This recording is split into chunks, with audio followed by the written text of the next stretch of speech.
ఆలకించి నమ్మడవెల్ల అంత వింతగాథల్లో ఆనందలాల బ్రహ్మకు చెల్ల మైనవంత బలితవల్ల రేపల్లె వాడల్లో ఆనందలీల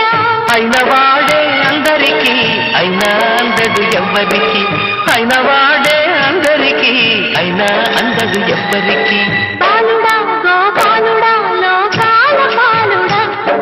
తెలిసేది ఎలా ఎలా చాంగుఫల తెలిసేది ఎలా ఎలా చాంగుఫల ఔరా అమ్మక చెల్ల ఆలకించి నమ్మడమెల్ల అంత వింతగాథల్లో ఆనందలాల